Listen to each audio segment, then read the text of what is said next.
And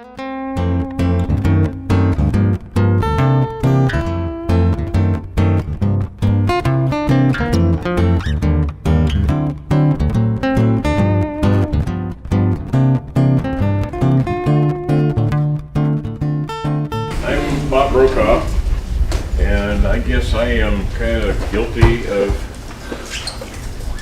starting this design project.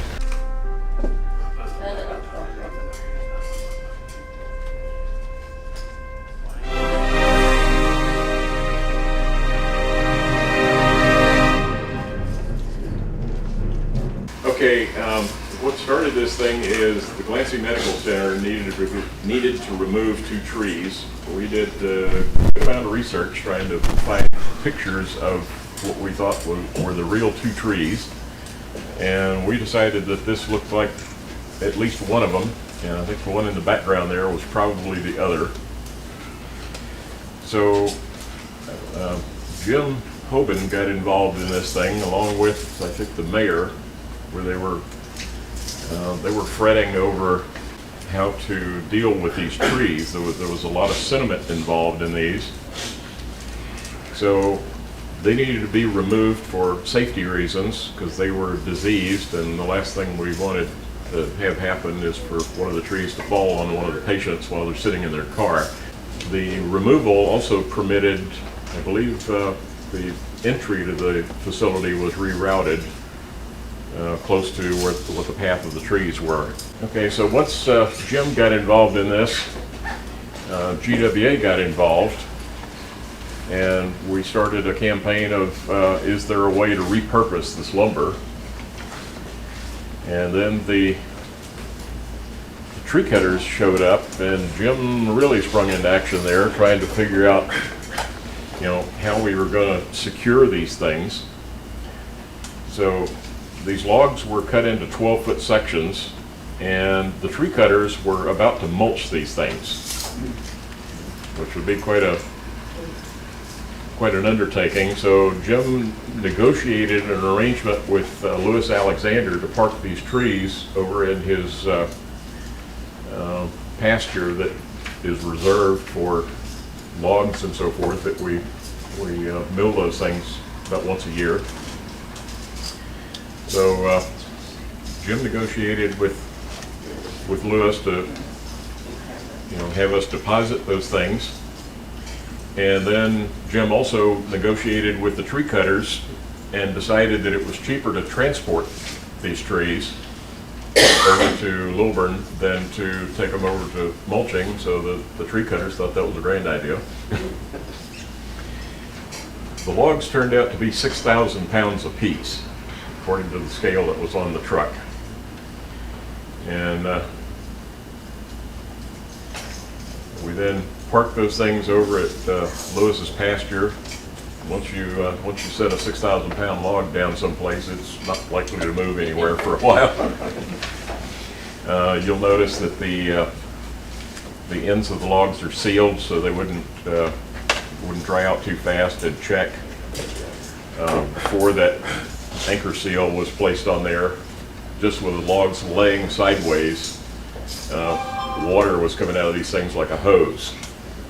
There was that much water stored in the wood.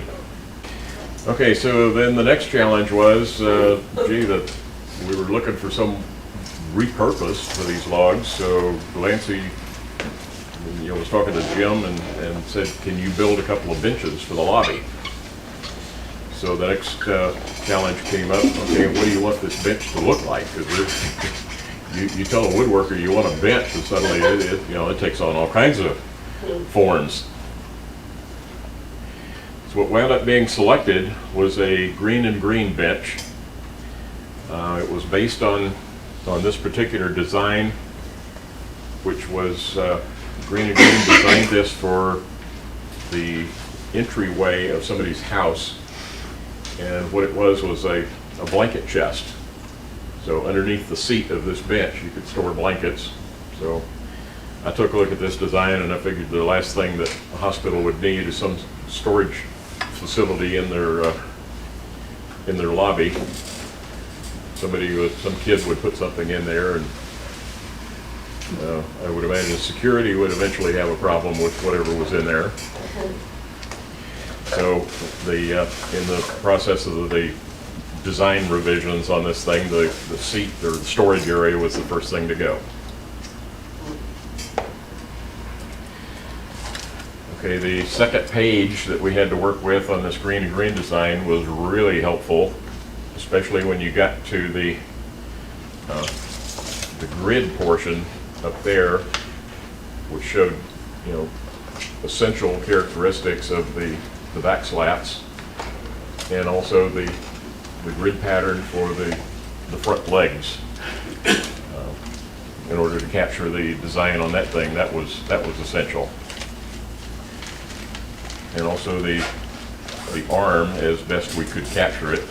So then we were off to the races to translate that to SketchUp and eventually to shop drawings to be able to make this thing.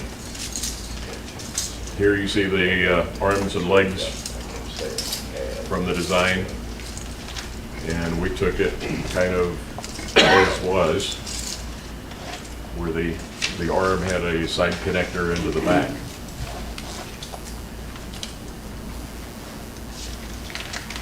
This project became a SketchUp SIG, which went on for over a year. I think it was like a year and a half that we were working on this thing. Yeah, SIG stands for Special Interest Group. It went through the winter of 2014 and into 2015.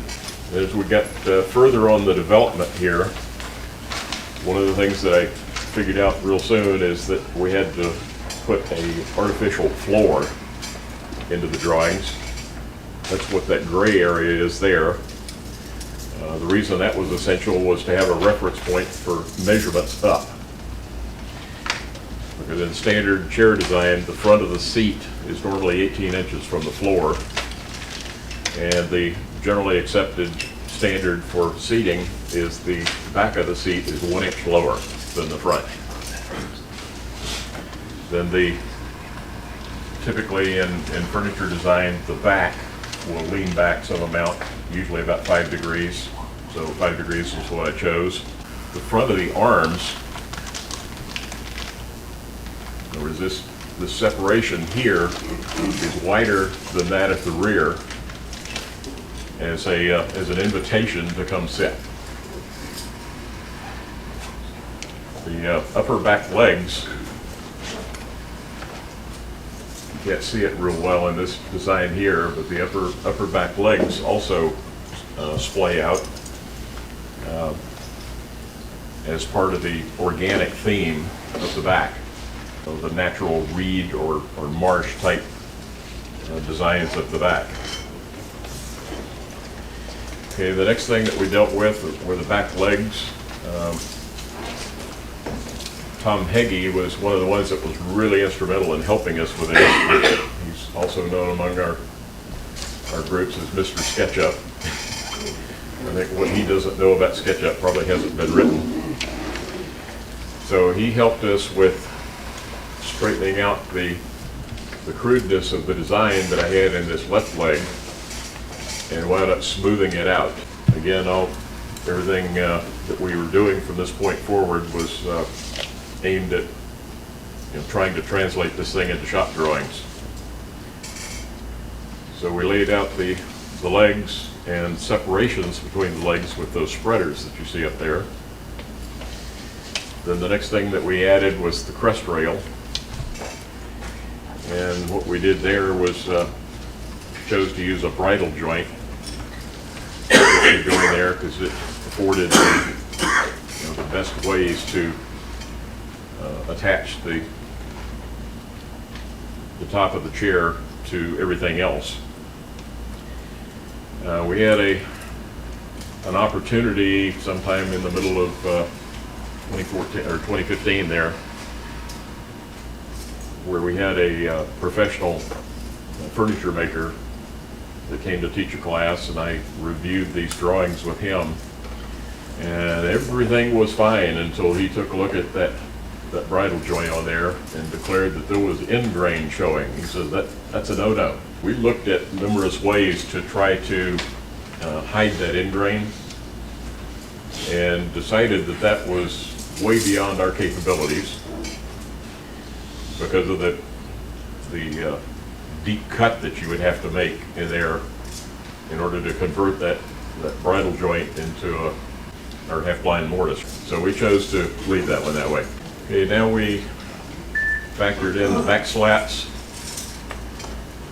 Again, this was a direct lift from the Green and Green design.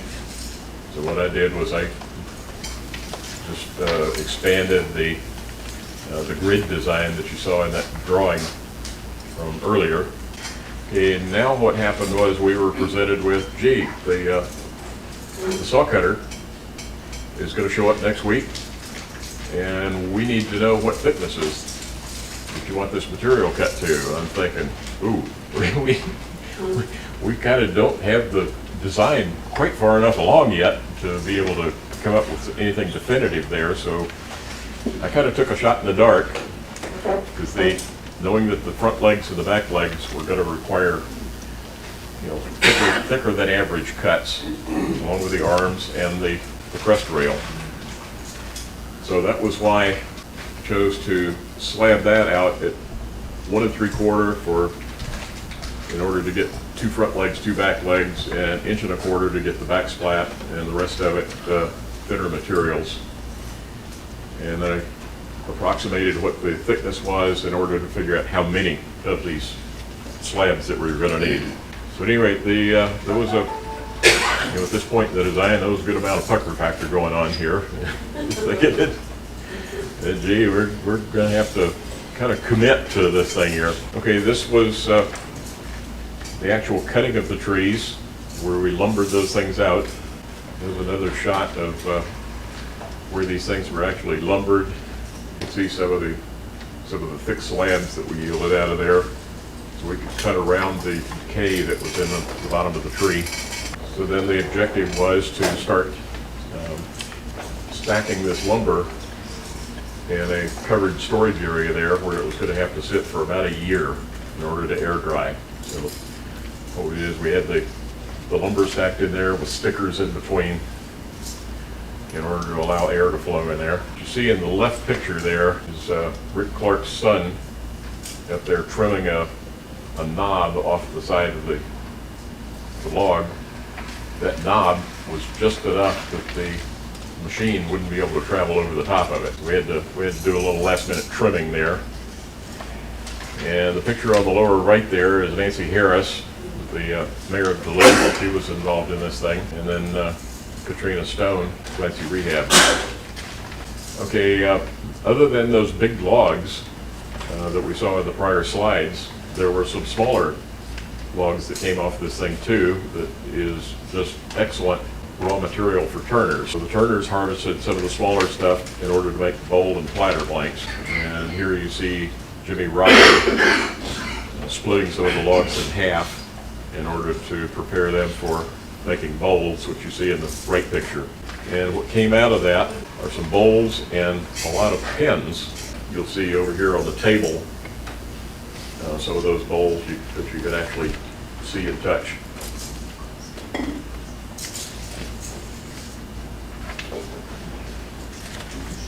Larry is holding one up there that's got a natural edge on it that's oftentimes in high demand.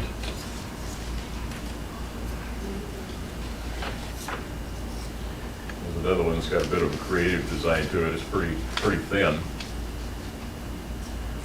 Not sure who did that one. But feel free after the demo to come up and take a look at those. There's another shot of the same bowls and pins, and also some key rings were created out of that. I think we've got, it's almost 50 pins, isn't it?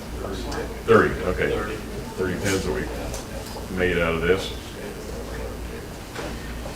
Okay, back to the bench design now. Now that we had the trees felled and people are beginning to cut stuff up. So now we started getting a bit of a furniture education. I kind of thought that the back slats dictated that the seat ought to have the same design. Well, that lasted until the first day that I demonstrated that. And several people looked at that and they thought, the human anatomy doesn't, isn't going to permit that. You need to run those slats sideways. Okay, so we turned it sideways. And then the other thing that was decided on that is that on the prior slides you saw the back of the arm coming in as a side connector.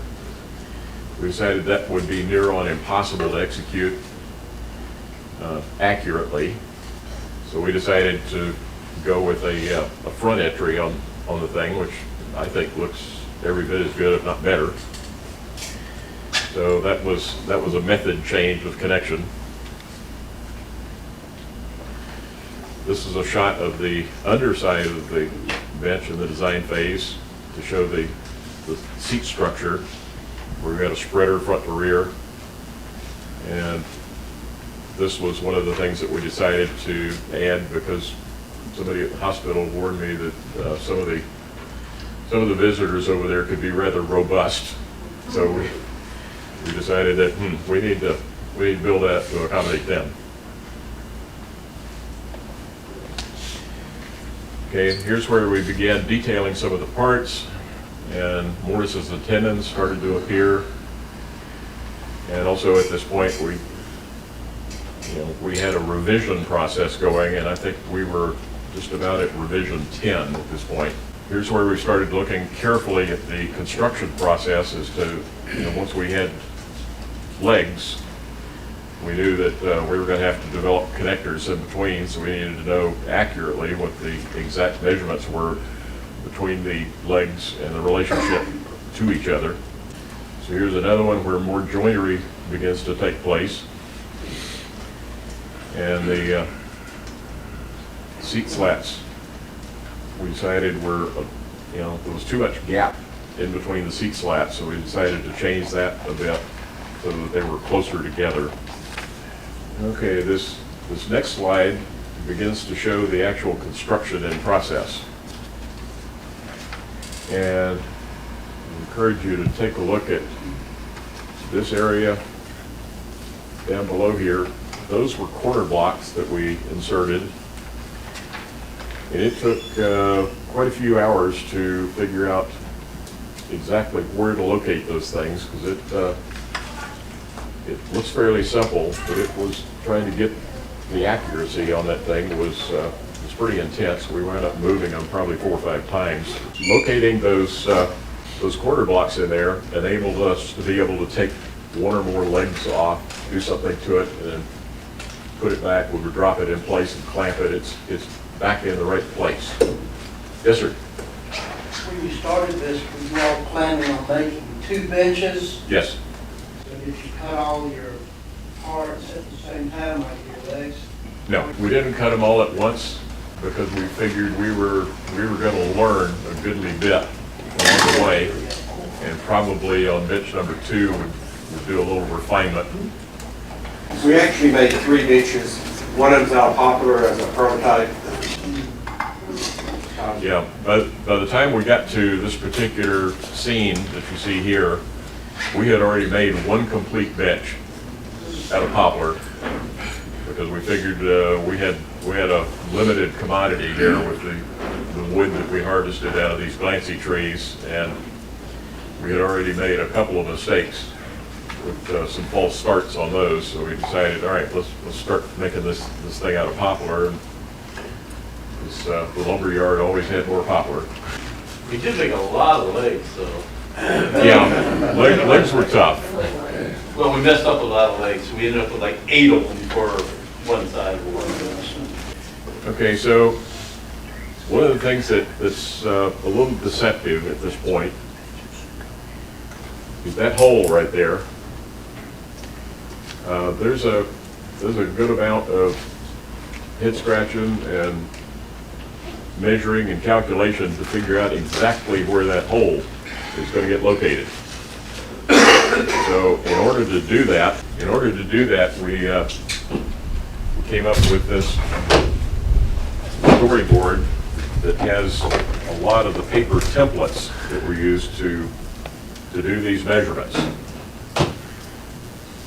You'll notice a lot of things on there that have holes in the middle of them. That represents the mortise. There's a lot of dimensions written on those pieces of paper to decide exactly where those things were to be located.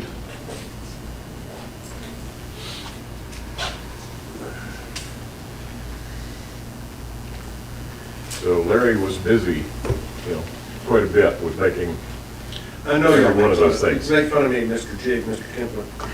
Oh, no. The only way you can make 4 legs consistently the same is with a pattern. So there's a pattern for the front leg. There's a half a pattern for the back leg. It's Hans be proud, that's a compound pattern, 2-dimensional for the back leg. And then we, of course, made patterns for all the back pieces.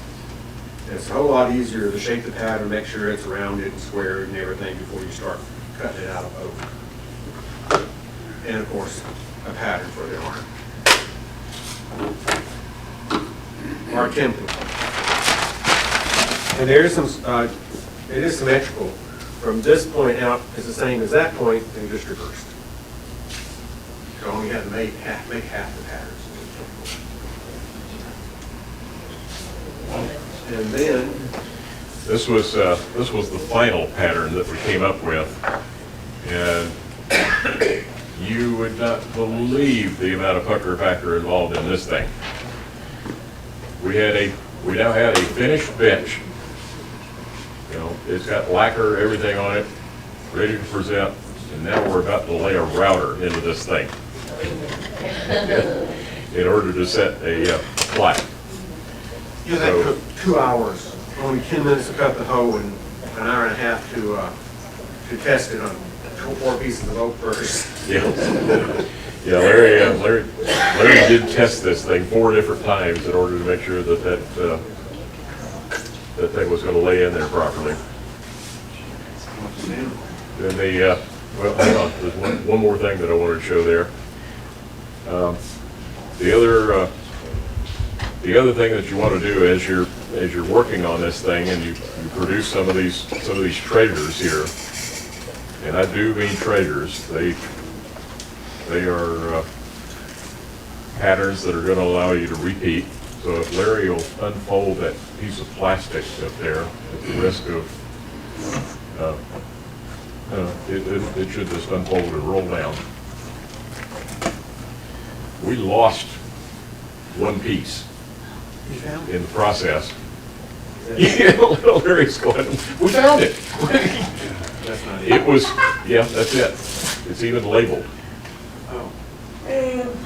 That was a part that broke off in the process of making this thing. How And did you find it? I spent 20 minutes cleaning that up to make it look right so you wouldn't know that was gone. You were lucky you weren't there when we emptied the whole dust bag onto a table and sift through it a little bit at a time with the tool trying to find that piece. we hunted for that thing, and I found that mixed up with all these pattern pieces when I assembled this thing this morning. You should have told us that the other day. So that's kind of telling stories on myself there. Okay, this next shot here is a close-up of the fixture that we used to locate the legs. And this was just a nice, simple thing. We screwed that down to a piece of plywood so that the piece of plywood and this fixture duplicated that gray floor that you saw in the SketchUp drawings. This turned out to be just absolutely essential in locating these legs as we took them off and put them on, probably 100 times each. Okay, along in the process there, we decided that these fixed tenons that we were planning on doing using traditional mortise and tenon joinery was going to be just way more work than we could possibly carry out in our lifetimes. So we started looking for alternate ways. All of a sudden, Todd stepped up and says, well, yeah, we could use this floating tenon as executed by his domino machine. So we proceeded to put his domino cutter to work over here, where he's cutting into the lower back brace, cutting in there in order to prepare for these back slats. So what we did is, in the end of each one of these back slats, there's a tenon, floating tenon, that goes into mortises that were created by the festool. So that made this whole process, more executable by taking the back slats and the seat slats and doing all those with dominoes, along with a few other applications that were made with it. So then we did a test seating once we had everything dry fitted together. So the headmaster of the daycare center performed the first test sitting. At least give me a hat. Well, you jumped up there without your hat. I don't know where your hat was that day. Must have been a ways back, but when you had more shorts, it's like people. So once we had everything together, it looked like everything was set, and the fit up, the joinery was just the way we wanted it. The next thing was to start gluing this thing up. So in order to glue it up, we came up with a plan on that. We had to glue the basic frame together first. And in looking at all the various connections that had to be made, the only way that we could figure to do that was this large glue up that you see in front of you there. We considered leaving the end two legs off in its spreader, but then we had no idea where the front and rear spreader would wind up as to whether we were going to be able to get that last connection to go, so we decided to do it all at once. In order to accomplish that, we did a dry fit of all the clamps in place. So we had the cauls taped in place, had the clamps laid out where they had to be, then took it apart, proceeded to glue it, put it together and put the clamps back exactly where we had them. So that process took probably 20-25 minutes. So we were kind of stretching the hot life of the glue there to be able to get that thing together before the glue started setting up. Okay, so the next part of the process is the entire bench had to be final sanded, stained, and sanding sealer applied. Then take that back in and sand it out, bring it back out, and then put the coat of lacquer on it. Here you see the bench laying there after it's laying there drying after lacquer has been applied to it. Next step is to bring the bench back in the shop and do the finish of the finish. Go over it with steel wool, mineral spirits, and wax in order to prep it to see it the way it is. So then once we had done that, we declared bitch number 1 was complete. So that was quite a day of celebration.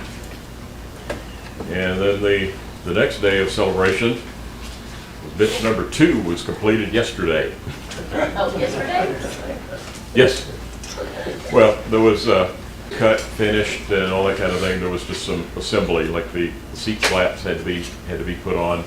As I left this yesterday, Larry was going to take this bench over to the assembly table in order to cut the recess in there for the plaque. So that's kind of the story behind these things. Any questions at this point? Yes, sir. Okay, Bob, when you sprayed it all with lacquer, and then you wipe it down with mineral spirits and steel wool. Doesn't the mineral spirits remove the lacquer? Or? No. No, you've got, in the finishing process, you've got basically three choices for carriers. There's alcohol, you know, which is one type of finish. You could do a shellac finish with that. The next one would be a mineral spirits based finish, which would be kind of like polyurethane. And then the last one is lacquer. The only thing that will disturb lacquer, you know, terribly is more lacquer or acetone. So the use of the mineral spirits on there was strictly as a lubricant to be able to help you in the finishing process, to take off any nubs or any slight defects in the lacquer. What did you apply the wax with? Some kind of cloth or? Yeah, just a cloth that was saturated in wax. You know, wipe it over the thing, and then wipe off the excess. We used just simple Johnson's Face Wax. And does the mineral spirit soften the wax a little bit, make it rub out Yeah, better? we didn't use any mineral spirits on it after that. Oh, okay. So the wax would be the last coat. Yes, sir. Larry will remember early on, a year or so ago, strangely, some of the wood had a reddish color to it. Most of it was, as you see there, kind of a white. So what we tried to do is we tried to Segregated between. put all the red pieces in one bench, and I don't know if they stayed red or not, but at the time, there was, This one's darker than that one. yeah, it's the one that Rob and Larry are hiding over there. We're relaxing on it. Yeah. So we did try to correlate this basic red and keep that in one chair. Some of the things we learned was, if you make a template the right size to the spec, it's going to screw you up, because when you sand it, you're out of spec. So we ended up making the templates a little bit larger so we can sand it down. If you put the back rail in upside down, the fall from the front to back is wrong, which makes the whole bench look wrong. So you have to cut the legs off to match it, and you realize you have the piece in upside down and make the legs again. But the first bench was 18 months on the first bench, and this we did in less than a month. Oh, So, No, I think that one was 6 or 8 weeks, maybe. yeah, but it went through much quicker because Yeah. we'd already, Oh, yeah. everything was set up, all we had to do was assemble. Yeah, we had made most of the mistakes on this one, so, And corrected. yeah. Plus the fact, numerous times in the assembly of that one, we'd go turn back over to this, and how did we do that? Yes, sir? After you milled your lumber, you left it out outdoors for some period of time to air dry. Yes. At some point, did you bring it into Rob's shop or somebody's Yes. shop? So that, how long did it stay in there before you started using it? 2 years. It was in Rob's shop for quite a length of time, much to Rob's regret. We had two of those DeWalt sawhorses back there behind the table saw, where we had a lot of this lumber resting back there. Is there much of it left over? There's a pretty good Those amount. ink pens over there? No, actually, we do have some of the stuff that we cut some of the braces going across and some of these are different tendons, and we had to redo them, so we have some sticks from there that we're gonna just get rid of. You know, it's either gonna go in the chimney or, you know, maybe cut them up for pins or whatever you got, but we do have some of that But left. there's none of the lumber left? There's a couple boards that were really rough that we kept for last until we made sure we did not have to make any more arms. Because we have a couple pieces that are about that thick and maybe about that wide, about 6 foot long. But that's about all that's left on there. These are compound angles here, and we kind of try to sneak up on them, and the first time we snuck up on them, we missed it. So we've got a couple extra of these, but So it was never kiln dried at all? It was always just air dried? It was just air dried. Correct. We went through quite a few planer blades and stuff when we tried to clean it up. But it's a pass off. We went through a lot of bandsaw blades. I bet you we went to 25, 30 bandsaw blades in this process. You know, because we had a large blade on the 18-inch bandsaw, then we had smaller ones for making the smaller cuts on there, but, you know, we just plain wore them out. There was another good part about having the wood, though. The canes that we used when we were donating canes for heroes, we made 130 of them the first time. Now, we had some wood came from Swanee Lumber, some came from another lumber yard, but I would say out of the first batch, about 60 or 70 of the canes ended up being out of this, and then the ones that we just did, that we got out of the shop about 3 weeks ago, we had 92 canes that were made, and about 70-something of those were from here too. So, and those all went to the VA Center. So. What would you do differently from Inception, aka would you choose a different plan next time, or more a plan you didn't have to I want to adjust? join the club until now. I'm thinking I'd just hide and say I didn't have a shop. Yeah. Okay. We joke around about it, but we actually, I love the process we did. It just took so long. I'm so thrilled to have the space back. It was a great project, and the harder thing about it, we've got 100-something people here, but they live far enough away that we only had certain people. You know, the last couple of months, it was Larry and Todd were there, you know, once or twice a week, and then we had a few other people helping. And we've had somebody coming up there Tuesdays and Fridays. I sent out an email to a bunch of people. We had some people working the bench, some people were doing this, and, you know, Buzz would come in and work his own project. But the original problem we had for the delay was we were trying to do it once a week and picking up where you left off and getting back to where you want to be. So we needed to schedule something closer together, because once a week, half the time was spent figuring out what we had done last week. So if we did it again, I think we'd schedule more time together like we did last week, Todd, 2 days a week or something. I don't know that we would have done it different, but originally we were planning on using mortise and tenon, not all the different parts. And then once the domino came into effect, where we could, you know, instead of having to drill the mortises in there and then a tenon that's going to match it, where all you had to do is have a flat edge on each side, the domino would put the slot, well, we don't have it up there, would just cut a slot in there, you put the tenon inside and you're done. That really made a huge difference. Some of the other stuff that we did on here, So all the big joints here, here, and here are still mortise and tenon in the back. The floating joints on the seat and back here are domino, because this is not taking any stress. There's no point in putting a true mortise and tenon there. All the pieces in there that are going to be under a lot of stress, like the stretchers between the legs, you know, those were all fixed. Traditional mortise and tenon. One of the things that was somewhat difficult about those, when you all come up here to inspect these things, when you consider the fact that you've got a seat that is 18 inches high in the front, 17 inches high in the rear, that necessitates an angled drop. You've then got the front legs are further apart than the back legs, so that necessitates yet another angle. So then your tenon winds up having to be, in order to go straight into the back leg, that's another geometric challenge.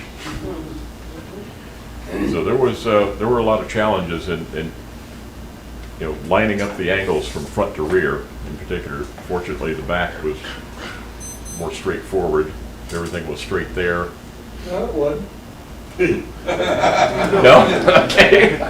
Compound Todd angles disagrees with me there. There's compound angles on both sides. Oh yeah, All the- that's right. I forgot. You know, because of that 5-degree slant on the back, we had And then the to. boards go this way, they're nice and straight, so you got compound angles Yep. on both ends. And then everywhere we used the domino underneath, we put small pins, and you'll see the pins here to secure our mortise and tenon so they don't go anywhere. So I can't imagine having to hand cut tenons on all those back Yep. cases for the bench. not working 2 days a week. It was a great help having Todd bring that domino over. It did cost me $1,000 because I had to go out and buy one afterwards. Yeah, Rob decided he couldn't live without one, so he had to go get one. Just in case you do another bench? You know what, most of the stuff we used the domino for when Todd had it was here was for the club, but I have being there where I had availability to it, now have it, I've used it 2 or 3 times since then, you know. Used on the cages. Yeah, all the handles for the canes we put in with using the tenons and dominoes, which saved a whole lot of time over the way we did it last year. I'm not sure what we're doing next year. Okay, Jim's had a question for a while. When are you going to present this to the medical center, and is there going to be like a ceremony?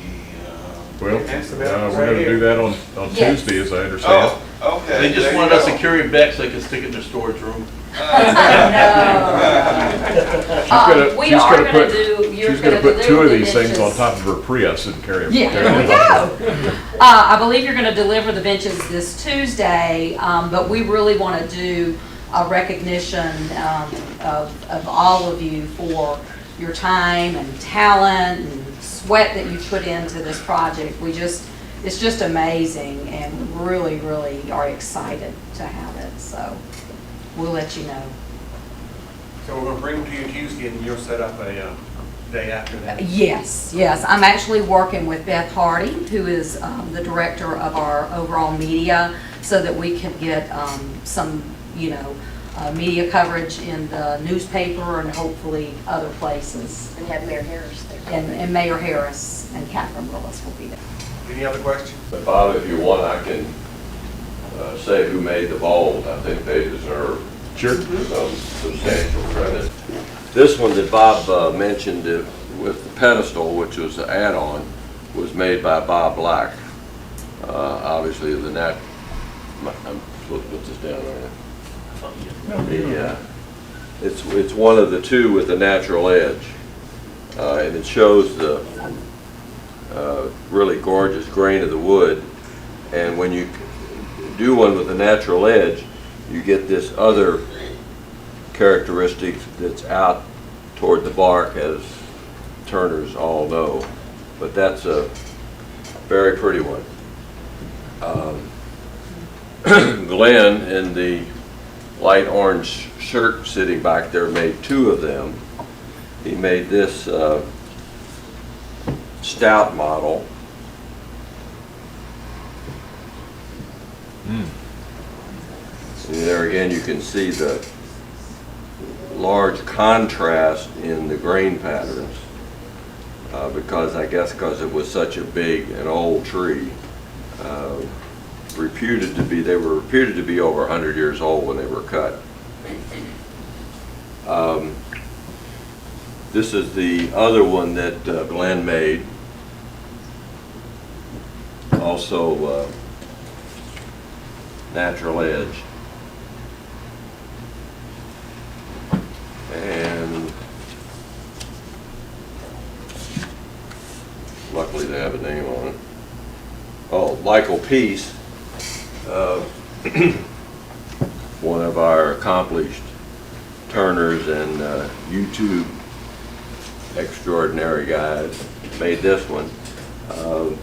The rings were burned in with a wire. And then the least efficient turner in the club, which is me, made these 2 more simplistic styles.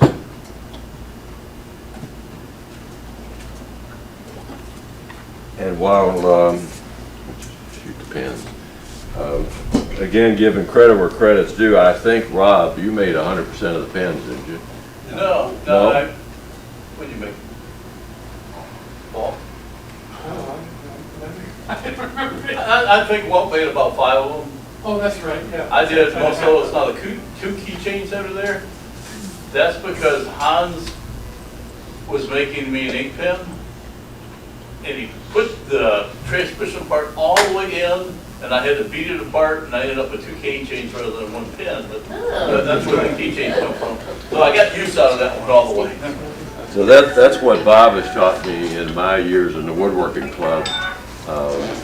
You never make a mistake, you just make it a little smaller than it was. So there was a community effort on the pens, but the laser work, which it says Joan Glancey Clinic on one side, and the Glancey logo and the date on the other. Larry did all of that on his, the laser did it, but you set up it. As I recall, I think your wife had something to do with this? Oh, yeah. Some of the creative part? She's nice enough just to let them come over and visit all the time. Anyway, it was Larry's laser device in a community effort with his wife to do the layout, design, and whatnot. So, thank you. There's the wife. Get Glenn over there in the orange shirt. Shop steward. Shop steward. Okay, any other questions? Yes, sir. No, you're just waiting. No, I'm just waiting. I have no questions. Okay, with that, I'd like to take a moment to sure thank all of these people that worked on this thing.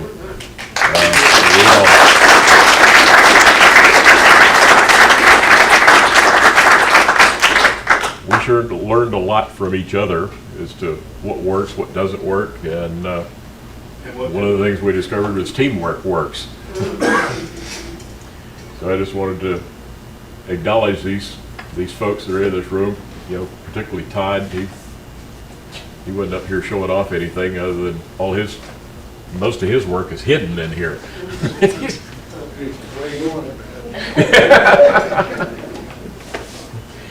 Yeah, if you can't see it, it didn't happen.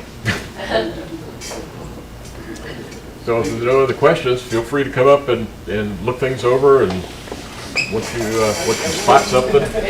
Oh, by the way, I meant to tell you that in this first bit here, there's 8 defects. 8 defects? Yeah, there's 8 defects.